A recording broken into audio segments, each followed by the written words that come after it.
오직 주님만 받으시는 줄로 믿습니다. 여러분 매일매일 살아가면서 우리도 이렇게 찬양 끝내고 박수를 안 치는 것은 영광과 존귀는 하나님만 정말 받으시라고, 우리는 그저 하나님께 드렸을 뿐이라고 하는 의미가 들어있어요. 아셨죠? 예배 드릴 때 이 의미를 생각하면서 드려야 돼. 아이고 박수도 안 쳐주나 이런 사람도 있어요. 그리고 또 이렇게 예배 드릴 때 이렇게 일어났다가 또 앉았다가 앉았다가 일어났다가 그래 나오는 분도 있어요. 원래는 우리가 예배를 처음부터 끝까지 다 일어서서 드려야 돼. 그래서 전통적인 예배당이 가톨릭이잖아요. 원래 가톨릭이 이렇게 전통적인 예배당이잖아요. 여러분 거기에 가보면 전부 의자는 딱딱하고 그리고 반듯한 의자로 되어 있어요.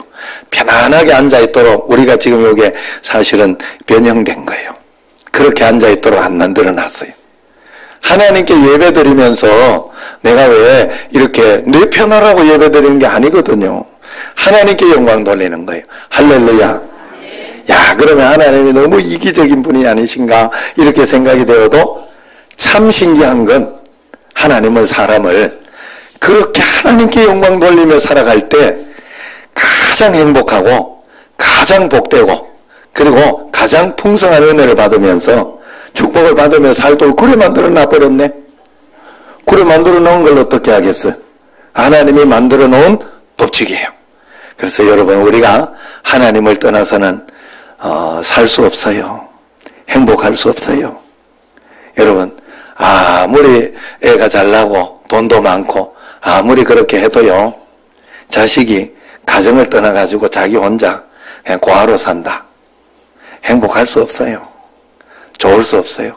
가정이 주는 축복, 행복 말로 할 수 없어요. 그래서 부부가 이혼을 해도 한 사람이라도 지켜줘야 돼, 가정을. 반드시. 그래야 그 자녀가 올바르게 자라요. 하나님 앞에. 여러분 그렇게 만들어졌어요. 그냥 우리는. 이놈이 자기가 이 물병으로 만들어졌, 컵으로 좀 만들어주지. 소용이 없다니까. 나는 물병이라니까. 그냥 물병으로 살아야 된다니까. 물병으로 잘 살아가려고 할 때 가장 행복해져요. 이 물병은. 제가 쉽게 이야기하려고 하는 거예요. 알아들으셔야 됩니다. 우리는 사람은 하나님 안에서, 물고기 물 안에서 그게 자유인 것처럼, 물 밖에도 자유인 것처럼 생각되지만 물 밖은 자유가 아니에요. 거기는 황폐한 곳이지. 물 안에서 자유인 것처럼 그리스도 안에서, 예수 안에서 자유인 줄로 믿습니다. 여러분 이번 성탄절에는 빛으로 오신 예수님을 여러분들이 꼭 만나야 되고 그 빛으로 오신 주님을 바라봐야 될 줄로 믿습니다. 오늘 말씀에 요한 사도가 예수님은 세상에 빛으로 오셨다 그렇게 이야기를 했어요. 이 빛은 산이나 바다를 비추는 그런 빛이 아니라 각 사람에게 비추는 그런 빛이에요. 그래서 오늘 말씀을 한번 보세요. 이런 서치라이트 같은 이런 빛을 이야기하는 게 아니에요. 오늘 말씀 9절 같이 한번 읽어봅시다. 9절 시작. 참빛 곧 세상에 와서 각 사람에게 비추는 빛이 있었나니, 그 빛이 예수님이라는 소리예요. 여기서 사람에게 비추는 빛이란 무슨 말이에요? 그건 영혼을 살리는 빛이라는 뜻이에요. 영혼을 살리는 빛. 여러분 영혼이 살아야 돼요. 사람은 영혼이 살지 않는 사람에게, 여러분 자식 키워본 사람들은 알 텐데 청년들 빼고 여러분 자식 키워보면 애가 어렸을 때가 참 제일 행복했고 그 말 들으니까, 말 듣고 살아가니까 어느 날부터 이제 자아가 생기기 시작하고 고집이, 죄성이죠 그게. 고집이 생기기 시작하면서 자기 주장을 하기 시작합니다. 그런데 철이 안 들었어. 이놈을 보면 늘 걱정이 돼. 거기에는요, 아무리 많은 돈이 있고 아무리 많은 명예가 있고 아무리 건강한 건강이 있어도 그건 나중에 다 죄악으로 돌아와요. 다 나쁜 것으로 돌아와요. 아무 쓸모가 없어요. 그래서 여러분 기도할 때 돈 많이 벌게 기도하라고 아니더라고. 아니야. 절대 아니에요. 믿음 있고 영원히 산 사람은 무엇을 해도 살아내요. 무엇을 해도 이겨내고 예수님과 함께 한 걸음 한 걸음 살아가니까 그냥 믿음으로 복되게 행복하게 살아가는 거예요. 영원히 살아야 돼. 영원히. 그런데 사람들은 대부분 우리가 죄악 때문에, 우리는 원죄 때문에 영원히 죽어 태어나요. 그래서 에베소서 2장 1절에 보면 예수님께서 빛으로 오신 이유는 우리의 영혼을 살리려고 했다고 그렇게 이야기해요. 그래서 그는, 예수님은 허물과 죄로 죽었던 너희를 살리셨도다. 에베소 5장 14절에 잠자는 자여 깨어서 죽은 자들 가운데서 일어나라. 그리스도께서 너희에게 비추이시리라. 예수님이 비출 거니까 잠자던 너는 깨어나라. 너는 정신 차려라. 하나님의 말씀 가운데 빛을 받아라. 깨달으라 이 말이에요. 저는 사실 어느 날부터 여러분들에게, 자녀들에게도 마찬가지고 성도들에게도 마찬가지고 강요해서 이야기해서 되는 일이 없어요. 절대. 그러면 오히려 반발심만 키울 때가 더 많아. 물론 그렇다고 해서 이야기 안 하지는 않아요. 내가 부모로서, 내가 당회장으로서, 내가 목사로서 해야 할 이야기가 있다면 해줘야 되죠. 해주지만 내가 말한다고 거기에 기대를 걸지는 않아요. 어느 날 하나님이 그 사람에게 빛을 비춰줘서 깨달아야 되더라고. 여러분 참 신기하죠. 어른들 이야기 들을 때는 다 그러려니 하고 들어요. 그런데 나중에 자기가 그 나이 돼 가지고 깨달아. 진짜 깨달아 가지고 그런 마음으로, 그런 전심으로 살면 얼마나 좋을까. 근데 그게 안 돼. 성장하는 양이고 성장하는 것이더라고. 그래서 여러분, 저도 늘 여러분들에게 기도하면서 말씀 전하면서도 하나님, 이들에게 정말 빛을 비추어 주옵소서. 정말 좀 깨닫게 해 주옵소서. 정말 하나님 말씀이 들리게 해달라고 그렇게 기도합니다. 여러분, 이 말씀을 기록한 사도 바울 자체도 원래는 핍박자였어요. 핍박자였으나 햇빛보다 더 강한 빛으로 임하신 주님을 만나고 영원히 살고 사도가 되었어요. 이 영혼에 예수님이 빛으로 임한 사람은 영혼만 살 뿐만 아니라 삶 전체가 살아나게 되고 복을 받게 되는 줄로 믿습니다. 여러분 정말로, 그래서 여러분 마음속에 믿음이 충만해야 돼요. 어떤 믿음이 충만해야 되는가 하면, 여러분 내가 이렇게 저렇게 될 것이다 하는 믿음이 아니에요. 하나님이 나와 함께 계셔서 내 인생을, 내 모든 것을 멋지게 붙잡아 주시고 지금도 그러고 계시고 앞으로도 역사해 주실 것이다 하는 이 믿음이 마음속에 든든히 있어서 어떤 일이 있어도 흔들리지 않는 이 믿음이 하나님께 드려져야 돼요. 그러면 반드시, 어제도 제가 이렇게 후배 목사한테 기가 막힌 간증을 들었어요. 나중에 한번 이야기해 줄 때가 있을지 모르겠어요. 정말로 하나님, 이야, 믿음으로 기다리고 주님 앞에 또 믿음으로 살아가니 그런 일도 일어나는구나. 그러면서 주중에 이렇게 좋았던 일이 확 틀어지면서 나빠지려고 하더라고. 그렇게 이야기하더라고. 그래가지고 급해가지고 그냥 이번 주일은 나 금식 기도했네 이러더라고. 그러니까 하나님 은혜 가운데 진짜 기가 막히게 일이 풀리는 거예요. 그건 사람이 이야기한다고 되는 일이 아니에요. 이렇게 저렇게 막 푼다고 되는 일이 아니에요. 그런 일이. 그런데 기가 막히게 풀렸네. 그런 기적이 여러분 일어납니다. 예수 믿는 믿음 안에서. 그래서 여러분들이 바로 믿어야 돼요. 늘 말씀드린 것처럼 내가 믿고 싶은 대로 믿으면 안 돼. 그건 샤머니즘적인 거예요. 그건 그냥 세상의 종교예요. 불교도 가서 비나이다만 하는 거예요. 내가 비는 대로 해달라는 거예요. 딴소리 하지 말고 내가 비는 대로 해달라는 거예요. 그게 종교예요. 하나님은 그렇지 않아요. 하나님은 내가 너를 인도하겠다. 내가 너와 함께 있어 너를 복되게 해주고 정말 행복하게 인도해주겠다. 그러니 너는 내 말을 들어라. 이게 하나님의, 우리가 믿는 거예요. 이게 믿는 거예요. 그런데 우리는 하나님 말씀은 들으려고 하지 않고 내가 원하는 것만 해달라고 하는 거예요. 내가 이렇게 해주면 복이라고 생각하. 자꾸 말씀드렸지만 지금까지 내가 원하는 대로 된 게 다 복이 아니에요. 어느 날은 내가 이러면 안 되는데 하고 가로막혔던 그 길이 가장 큰 복이 되었던 그런 것이 저 인생에 굉장히 많아요. 너무너무 많아요. 돌아갔던 길이 오히려 더 축복의 길이고, 돌아갔더니 여기까지 청신제일교회까지 왔더라 하는 거예요. 하나님 앞에서, 여러분, 그래서 우리가 영원히 살면요, 요한삼서 1장 2절에 사랑하는 자여, 내 영혼이 잘된 같이 네가 영원히 살면 범사가 잘 되고 또 강건하게 된다 가르쳐 줬잖아요. 예수님이 가르쳐 준 거예요. 여러분, 가정에 저는 이제 그게 보여요. 가정이 돈 많다고 아니면 돈 없다고 아니에요. 가정이 믿음이 있고 사람이 살면 행복해져요. 또 신기한 건 거기에 하나님이 도와줘. 하나님이 힘을 주시고 그게 다예요. 지난주에 어떤 또 노 권사님들을 이렇게 만났는데 내가 보면서 이렇게 인생이라는 게 참 그렇구나.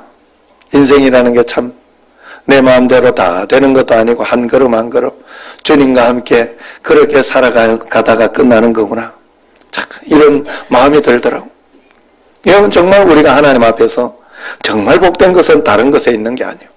영혼이 잘 되면 범사가 잘 되고 또 강건하게 하나님이 분명히 인도해 주시는 줄로 믿습니다. 그래서 우리가 늘 하나님 앞에 빛으로 우리 영혼에 비추면 하나님께서 우리에게 이 삼중 축복을 주는데, 빛이 우리에게 비추면 가장 먼저 드러나는 게 있어요. 그게 뭔가 하면 우리의 죄악입니다. 죄들이 이렇게 드러나게 돼요. 예수님 만날 사람은 만나면 만날수록 내가 죄인이구나 하는 것을 깨닫게 되고 알게 돼요. 사실 여러분, 청신제일교회도 처음에 제가 여기 왔을 때는 굉장히 어두웠던 교회예요. 빛을 안 비춰놨어요. 저녁에 또 당연히 그렇게 하는, 지금은 저녁에도 빛을 쫙 비춰놓잖아요. 그래가지고 아침에 빛이 딱 비춘 날 아침에 이렇게 보면 중간중간만 똥도 있고 기가 막혔어요.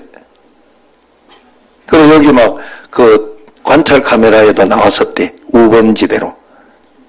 네, 그런 전설까지 다 들었어요. 그래 지금 깨끗하게 해놓고 처음에 와가지고 진짜 빛만 비쳤어요. 불을 켜놨어. 여기에 불을 켜놨더니 그런 우범이 없어졌어요. 신기하죠. 빛을 비추면 죄가 떠나가게 돼 있어요. 어둠이 떠나가게 돼 있어요. 그래서 우리가 가장 먼저 빛을 비출 때 나의 죄악이 드러납니다. 그래서 불가리아 대학 기숙사에서 개척을 했던 선교사님께 들은 이야기예요. 이 선교사님이 개척하면서 똑똑하고 성실한 그 청년이 하나 찾아왔더래요. 그래서 그 교회도 잘 나오고 성실하고 또 성경 공부도 참석했는데 그 청년이 그 선교사님께 그러더래요. 나는 내가 죄인이라는 것을 인정할 수가 없다고, 그게 믿어지지 않는다고, 내가 왜 죄인이냐고, 난 그렇게 죄 짓는 것도 없는데 다른 사람 죄 짓는 사람 얼마나 많은데 내가 왜 죄인이냐고 이런 이야기를 하더랍니다. 그래서 그 선교사님이 이렇게 이야기해 줬대요. 당신이 아직 주님을 만났으나 빛으로 오신 주님을 아직 만나지 못해서 그렇습니다. 꾸준히 공부하고 이렇게 기도하고 따라가다가 보면 당신이 곧 내가 지옥 가야 할 죄인임을 깨닫게 될 것입니다. 그때 깨달으십시오. 주님이 빛으로 내게 오셨구나 하는 걸 깨달으라고 그렇게 이야기해 줬대요. 여러분 중에도 혹시 나는 도무지 내가 왜 지옥 갈 죄인이야 라고 하는 사람이 있으면 이제 곧 알게 됩니다. 여러분, 깨닫게 될 주님이 가르쳐줘요. 주님이 가르쳐주고 주님이 인도할 것입니다. 그때가 빛으로 주님이 내게 오셨구나, 빛으로 나를 비춰주고 있구나, 그렇게 깨달으면 돼요. 사도 바울은 자신이 목회의 최고 정점일 때, 그래서 사도 바울이 마지막에 쓴 서신이 디모데전서, 더 마지막 쓴 게 디모데후서예요. 그런데 그 사도 바울 서신 마지막에 디모데전서에 보면 나는 죄인 중에 괴수다 이렇게 했어요. 그냥 하는 소리가 아니에요. 그건 그때쯤이면요, 그냥 사도 바울은 성자 정도 됐을 때, 성자 정도 이렇게 마음이 이렇게 정말 무엇을 해도 사도 바울은 정말 다 내어주고 사랑하고 그렇게 할 때인데 자기는 죄인 중에 그때 괴수라 그랬어요. 왜 그랬을까? 빛이신 예수님이 임하시면 눈물이 나고 빛이신 예수님을 계속 만나고 있었기 때문에 그런 거예요. 그래서 빛이신 예수님을 만나면 만날수록 내 자신이 죄인임이 사실은 드러나요. 야, 그 다른 사람 이야기할 게 하나도, 저도 늘 그런 생각을 해요. 사실은 다른 사람 이야기할 거 하나도 없구나. 사실 예수님을 이렇게 만나고 보면요, 만나면서 정말 주님과 함께 살다가 보면 처음에 변화되는 게 뭔가 하면 내가 예전에 죄라고 생각했던 뭐 소리 지르거나 아니면은 싸우거나 거짓말하거나 이런 거는요 저절로 없어요. 저절로. 왜냐하면 아주 싫어. 그게 나하고는 관련이 없어져요. 빛이 계속 임해서 그래. 그러나 존재 자체의 그 죄악들, 내가 하고 싶지 않아도 하는 어떤 그런 죄악들, 우리는 정말 죄 가운데 있거든요. 그것이 드러나 주님이 빛이신 주님을 만날 때 그런 것입니다. 그래서 예수님께서 요한복음 12장 46절에 이렇게 이야기를 합니다. 나는 빛으로 세상에 왔나니 무릇 나를 믿는 자로 어둠에 거하지 않게 하려 하심이라 그랬어요. 그리고 에베소서 5장 13절에도 보면 책망을 받는 모든 것은 빛으로 말미암아 드러나느니 드러나는 것마다 빛이니라 그렇게 이야기를 해요. 빛 때문에 드러난다는 책망받는 것이나 뭐 어떤 그런 죄악된 것이나 이건 내 마음속에 빛 때문에 그렇다 하는 거예요. 그래서 어둠에 거하지 않는다 하는 말은 은밀한 죄를 짓지 않는다는 말도 되지만은 반대로 또 생각해 보면요, 빛이 내게 임하면 내가 어둠에는 거하지 않지만 그걸로 끝나는 게 아니라 거기에 기쁨이 충만한 삶을 살게 돼 있다 하는 그런 뜻이 거기에 들어있어요. 어둠이 떠나가면 내게 빛이 있기 때문에 기쁨이 있고 만족감이 있고 행복감이 있어요. 참 신기한 건 제가 그랬어요. 여러분 진짜 신기한 거는 뭔가 하면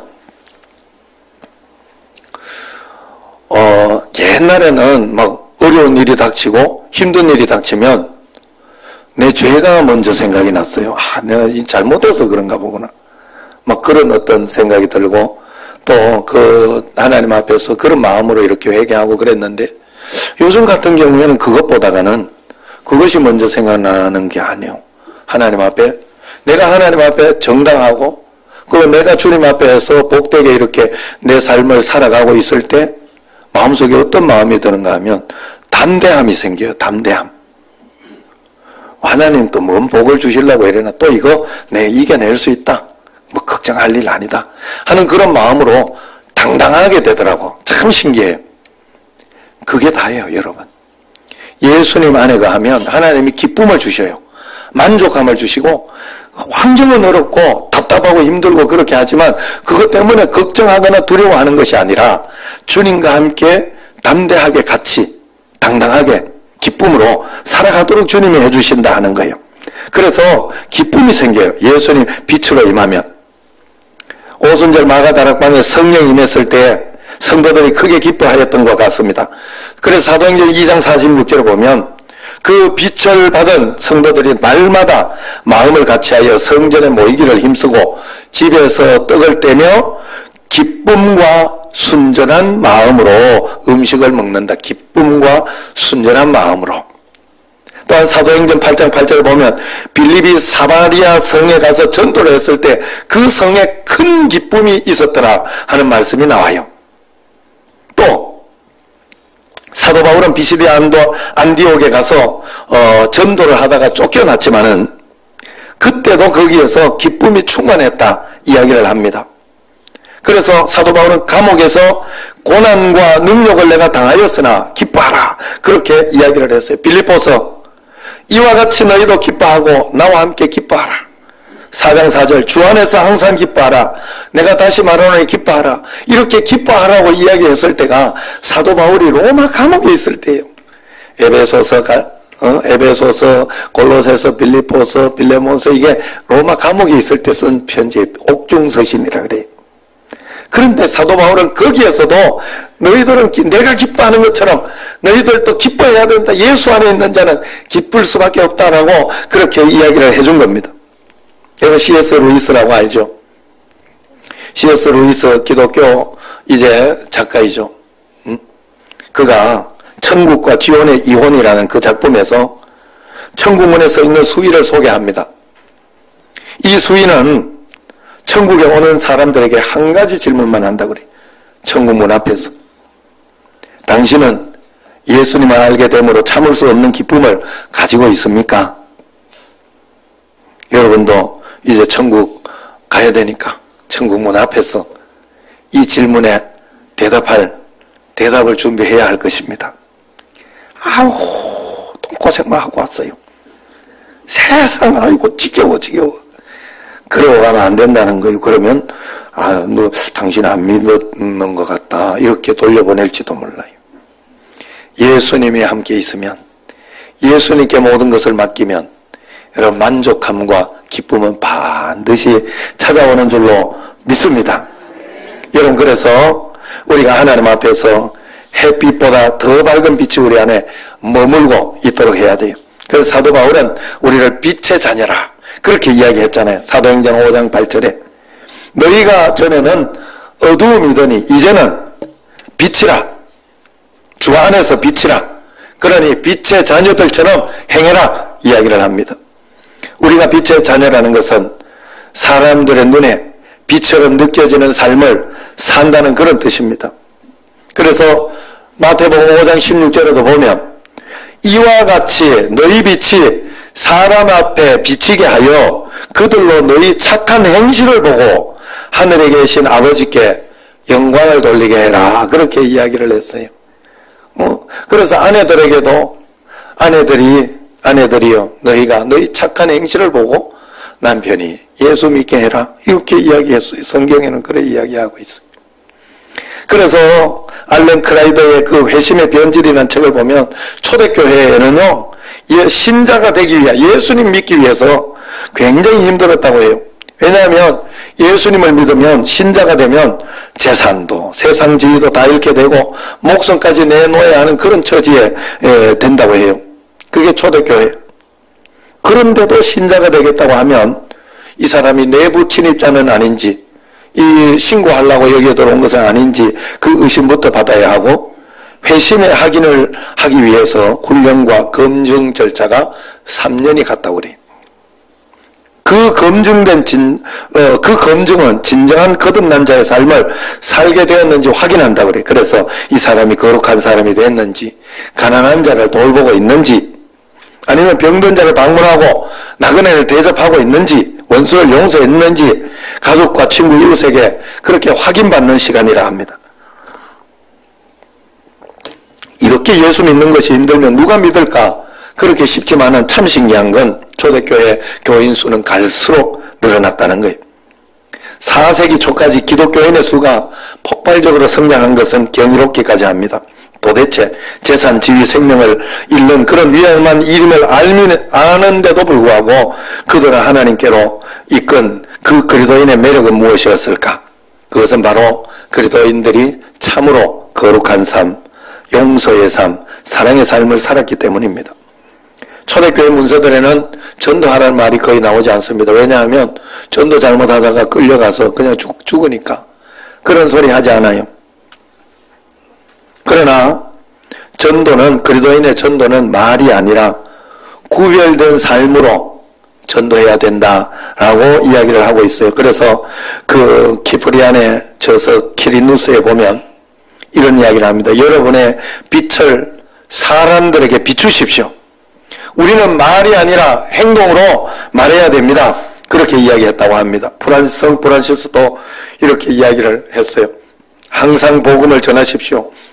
그러나 말로 복음 전하는 것이 아니라 말은 필요할 때만 딱 그때만 사용하십시오 라고 이야기를 해서 행동으로 복음 전하라는 거예요. 세상 사람들이 전도를 싫어하는 게 아니요, 이런 전도자가 오기를 기다리고 있는 것입니다. 저도 예수님 믿을 때 거룩하라 하는 그 명령은 굉장히 부담스러웠어요. 야, 예수 믿으면 다 끊어야 되고 다 안 해야 되고 그러면서 너무 힘든 거 아니냐, 너무 속박이 되고 자유가 없는 거 아니냐, 그런 생각을 했어요. 그러나 성경에는 죄짓지 마라, 거룩해라 하는 그런 말씀만 있는 것이 아니라 주님이 우리 안에 친히 오셔서 내가 너를 거룩하게 해주겠다, 너가 거룩하려고 하지 않아도 내가 너를 거룩하게 해주겠다, 그렇게 이야기를 해주고 있어요. 그래서 고린도전서 1장 30절에 보면 너희는 하나님으로부터 나서 그리스도 예수 안에 있고 예수는 하나님께로부터 나와서 우리에게 지혜와 의로움과 거룩함과 구별함이 되지 않았냐, 그렇게 이야기하고 있어요. 이 복음을 깨달은 이후에 거룩한 명령은 내게 부담이 아니구나, 나는 그냥 주님 안에 있으면 되는 거구나, 주님 안에 있고 주님께 맡기면 되는 거구나. 그래서 내가 죄로 인해서 넘어졌을 때도 넘어져도 걱정할 게 없는 게 주님 안에서 넘어진 거거든요. 주님 밖에서 넘어진 게 아니라. 그러니 하나님 앞에 빨리 회개하고 돌아갈 수 있으니 얼마나 좋은지. 이런 회개의 축복보다 더 좋은 게 없더라고. 왜? 늘 실수하니까, 늘 잘못하니까. 사람은 살다가 보면 뭐 그렇게 성자처럼 살 수 없어요.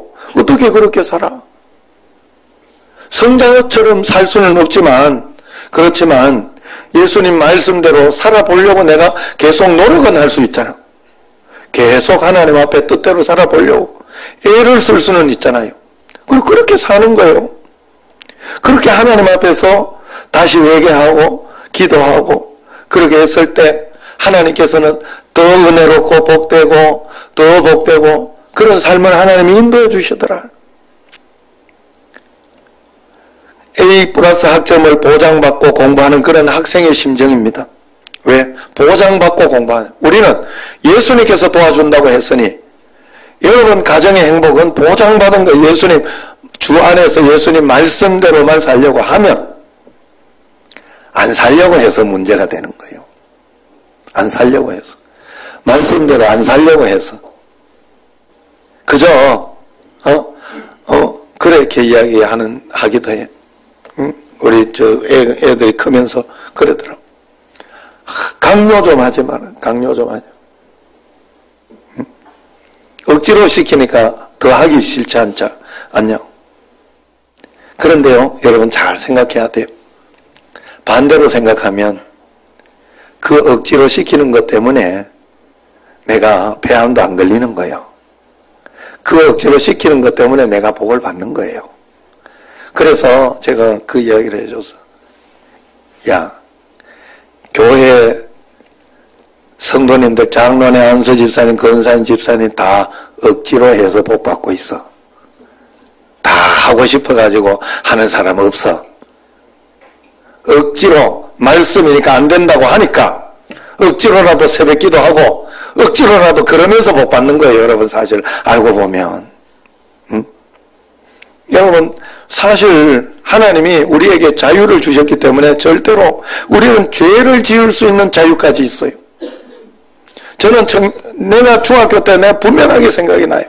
하나님 나 좀 죄 안 짓는 사람으로 저절로 죄 좀 안 짓게 만들어 달라고, 내 마음속에 음란한 마음 저절로 안 들게 좀 해달라고 내가 얼마나 기도했는지 몰라요.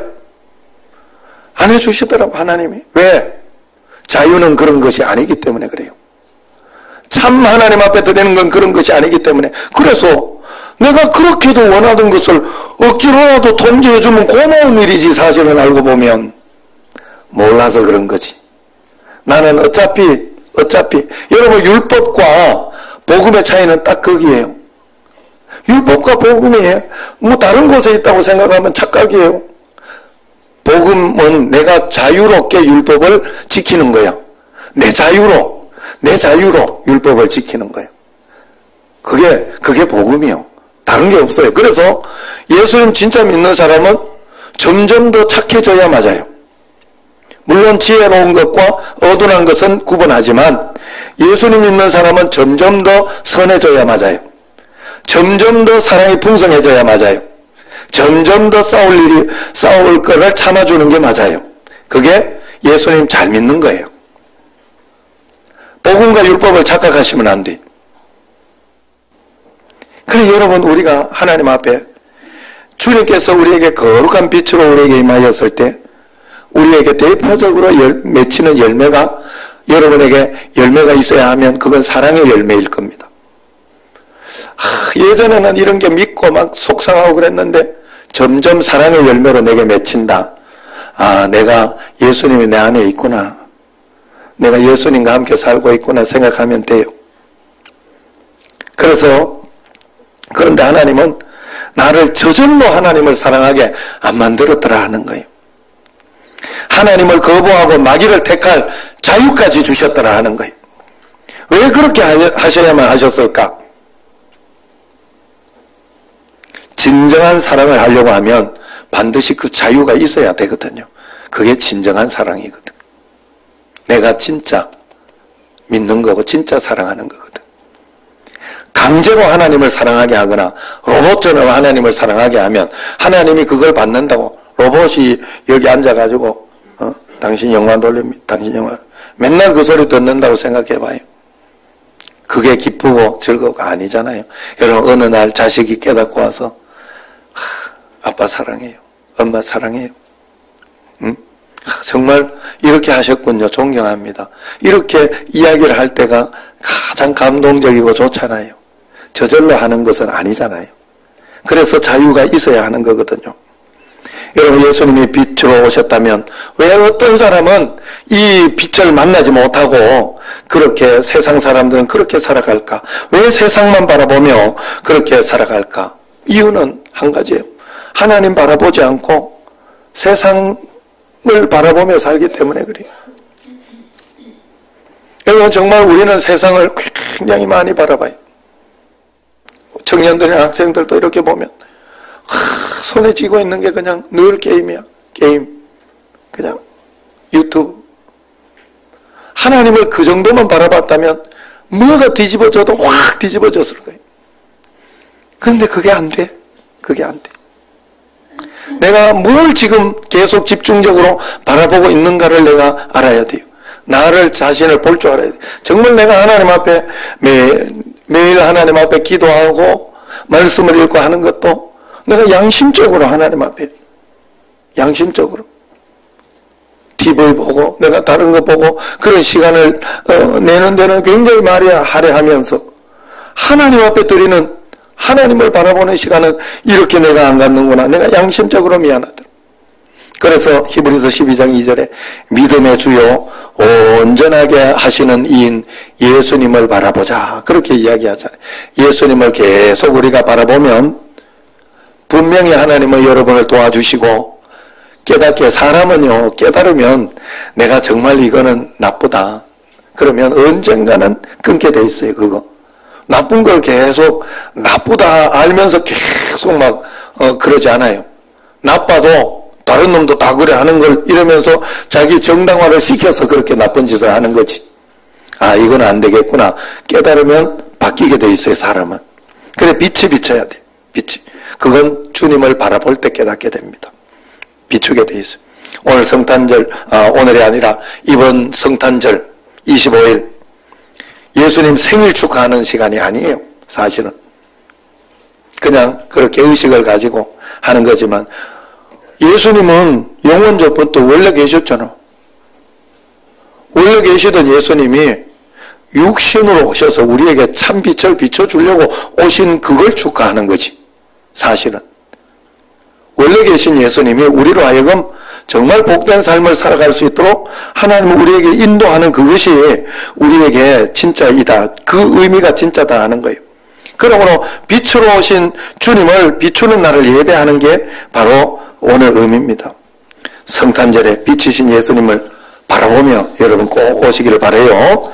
그래서 새벽부터 우리가 촛불 예배 드리지 않아요. 촛불 예배 1년에 2번 드리는데 그게 그런 의미가 들어있어요. 빛이신 예수님 내 마음속에 오셔 나를 깨닫게 하시고 그래 작은 불꽃 하나가 여기에서부터 여기의 빛으로부터 강단의 빛으로부터 하나하나 서로 나누며 작은 불꽃 하나를 나누면서 온 세상에 전파되게 돼 있다. 그게 바로 의미입니다. 촛불 예배의 의미. 어느 날 다니엘 김 선교사라고 청년들에게 유명한 분이 있어요. 이분이 사랑에 빠진 친구 이야기를 했어요. 그분이 이런 이야기를 합니다. 친구가 고민을 말하네. 나 사랑에 빠진 것 같아. 그런데 큰일이다. 나 인터넷 음란에 중독돼 있어. 나같이 더러운 놈이 그녀에게 프로포즈 해도 될란지 모르겠다. 이야기하더랍니다. 그래서 친구와 함께 교수님을 찾아갔대요. 그런데 그 교수님이 이렇게 권면하더랍니다. 너 그 중독을 끊으려고 하지 마라. 그럴 필요 없다. 그러려고 하지 말고 그 자매를 더 사랑해봐라. 진심으로 사랑하고 기도하고 편지도 보내고 스토커처럼은 하지 말고 그러면서 이렇게 한번 잘 사랑해봐라. 적극적으로. 그래서 그 친구가 그렇게 하기로 했대요. 한참 뒤에 너무나 행복해하는 그 친구를 만났다고 그래요. 야, 너 어떻게 됐냐? 그러니까 뭐? 그랬더니 그때 너 고민하던 거 있었잖아. 그러더니 오 마이 갓. 지금은 전혀 생각도 나지 않는다. 그렇게 이야기하더라. 지금. 왜? 몰라. 그녀를 뜨겁게 사랑하다가 보니 내 안에 그 중독이 사라져버렸어. 여러분 저도 하나님 앞에서 나쁜 습관이나 나쁜 버릇이나 생각지 않던 청년 때 그렇게 가지고 있었던 그런 것들이 주님 가까이 하면서 없어지더라고요. 내가 막 그걸 끊어야지. 강한 의지가 필요한 게 아니에요. 의지가 필요한 게 아니더라니. 그걸로는 안 돼요. 하다가 실패해요. 반드시 실패해요.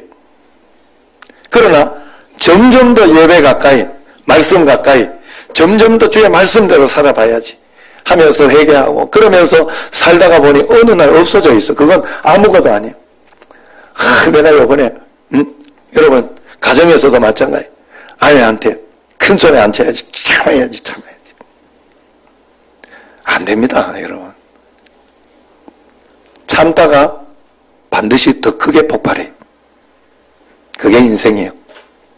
절대로. 그리고 참다가 화병만 생겨요.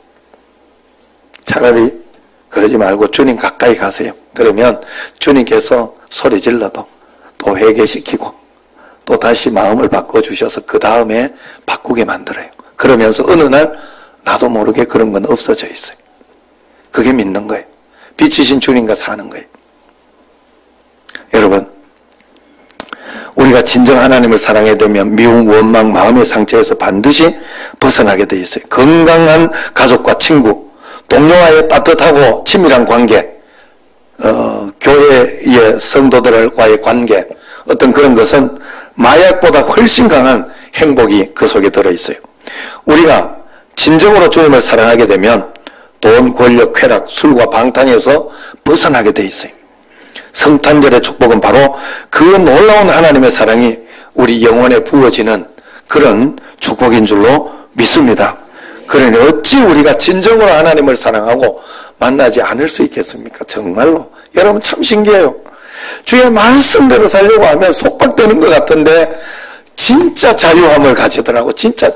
왜? 복 있는 사람은 악인의 길을 쫓지 않고 죄인의 길에 서지 않고 오만한 자리에 가지 않는 게 복이라 그랬어요. 싫은 거예요, 그게. 교만하기 싫은 거예요. 복이 있어 그래요, 그 사람은. 막 그런 세상으로 막 자랑하고 명품 자랑하고 하는 게 우습게 보이는 거예요. 복이 있는 거예요. 눈이 다른 거예요. 여러분 정말 복 있는 사람이 돼야 돼, 우리가 하나님 앞에. 이 성탄절의 축복이 우리에게 나타나야 합니다. 이번 성탄절은 빛으로 오신 주님을 진정으로 만나고 그분을 만나 나도 빛을 누리고 이웃에게도 빛을 비추고 모두가 빛을 누리며 살아가는 우리 정신제일교회가 되기를 주의 이름으로 축원합니다. 기도하겠습니다.